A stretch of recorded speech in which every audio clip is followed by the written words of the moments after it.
그랄TV 가족 여러분 안녕하십니까? 오늘은 2025년 2월 19일 수요일 저녁입니다. 오늘도 많이들 바쁘셨지요? 오늘도 박현식 작가가 최영숙의 일기를 장편 소설로 만든 귀래 일기에서 이제 6.25를 겪고 그 당시 이제 전쟁의 후유증에 대한 이야기를 지금 볼 것입니다. 전쟁의 후유증.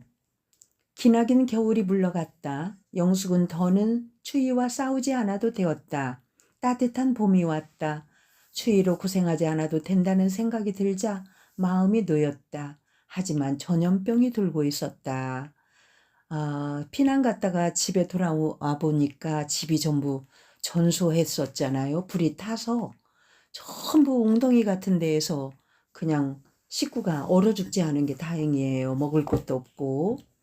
그 겨울을 잘 버티고 이제 봄이 돌아왔는데 이제 전염병이 돌고 있다는 거잖아요. 이게 영숙이네 집만 그런 게 아니라 이 당시 6.25의 그 참상이 빚어진 그런 결과물입니다. 전염병을 피해가는 곳은 그 어디에도 없었다. 동네방네 구석구석을 휩쓰는 전염병이 영숙의 집에도 반갑지 않은 손님으로 들이닥쳤다. 영숙은 자신의 동생을 전염병으로 잃어야 했다. 또 동생이 죽었네요. 영숙은 죽기 전까지 애타게 아버지를 찾던 동생을 떠올리면 한없이 슬펐다.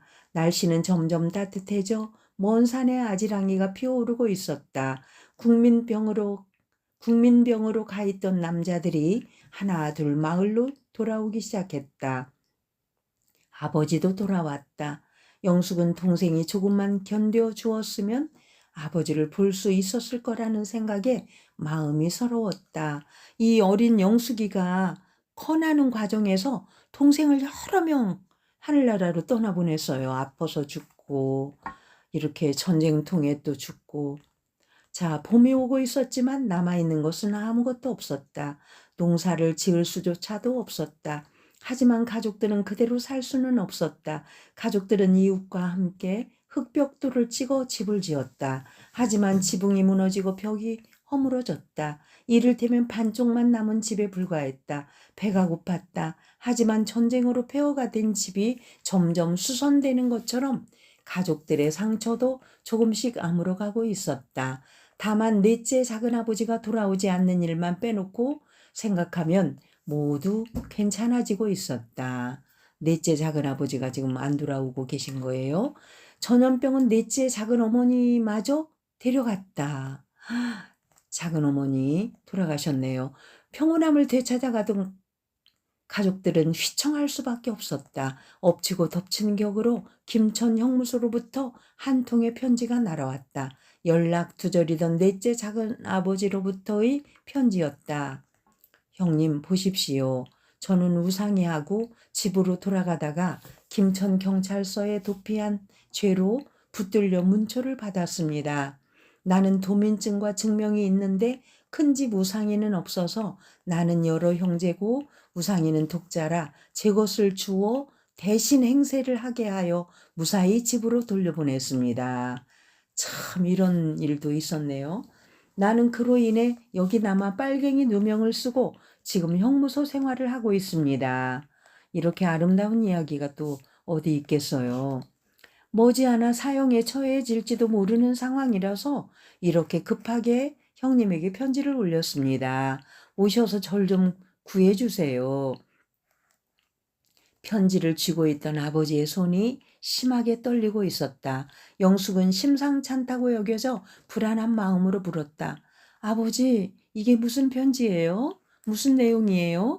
작은아버지가 뭘 하셔요? 아버지는 아무 말이 없었다. 백지장처럼 얼굴이 하얘졌다. 그리고 쏜살같이 큰 집으로 달려갔다. 어른들은 그런 아버지의 행동에 모두 놀라며 불안한 표정으로 걱정할 뿐이었다.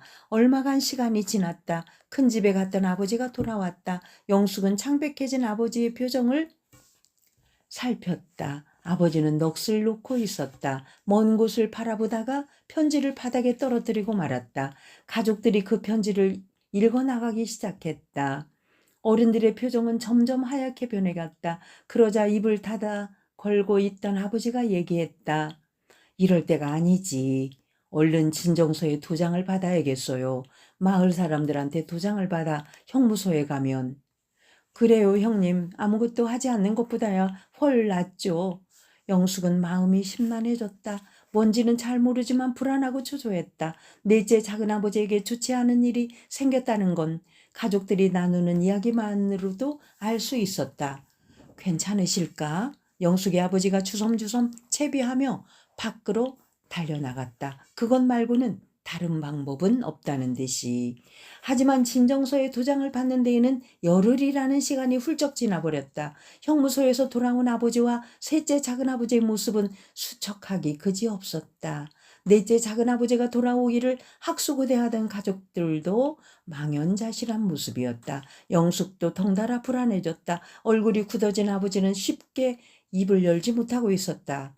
넷째는 어디 갔느냐? 할아버지가 참다 못해 얘기를 꺼냈다. 그러자 아버지가 곤혹스러운 표정으로 대답했다. 넷째가 너무 약해져서 대구에서 몸 좀 추스르고 오라고 우리 둘만 먼저 들어왔습니다. 그러냐? 그동안 많이도 힘들었나 보구나. 그 속에서 얼마나 애를 끌었을지.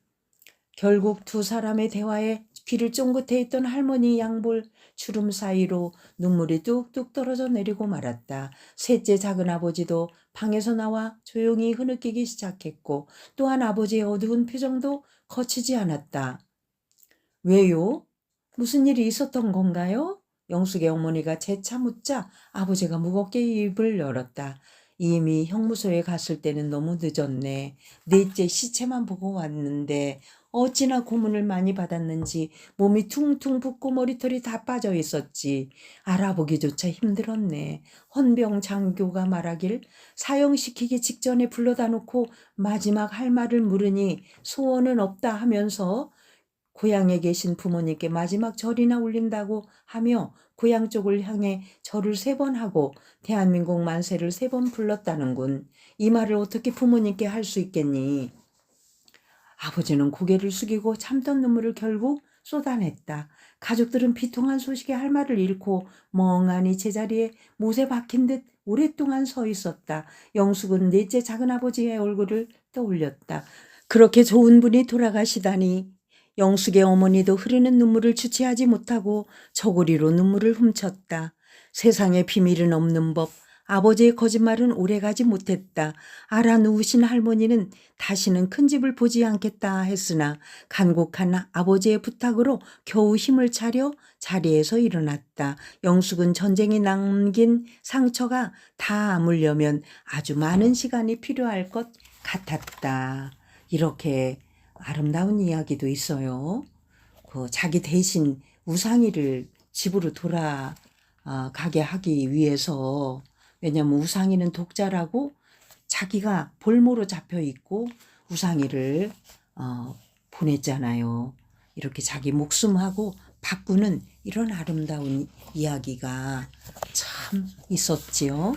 여러분, 역시 인간미가 넘치는 것은 그 옛날 서로 고생하고 부대끼며 살아가던 우리의 어린 시절, 우리나라의 사람들의 인정 어린 그런 마음씨들은 오늘날 이렇게 기계 문명이 발달한 문명사회의 오늘날보다는 훨씬 더 그때가 깊은 사랑이 흐르고 있었던 시대가 아닌가 그런 마음이 듭니다. 여러분, 전쟁의 후유증은 이렇게 참 많네요. 여러분, 자, 여러분 오늘은 얼마나 정말 또 열심히 살으셨는지 그 사연들을 일기장에다가 좀 빼곡빼곡 기록해 보시고 내일 또 새로운 날을 설계해 가시면 좋겠습니다. 그랄TV 윤석희였습니다. 감사합니다.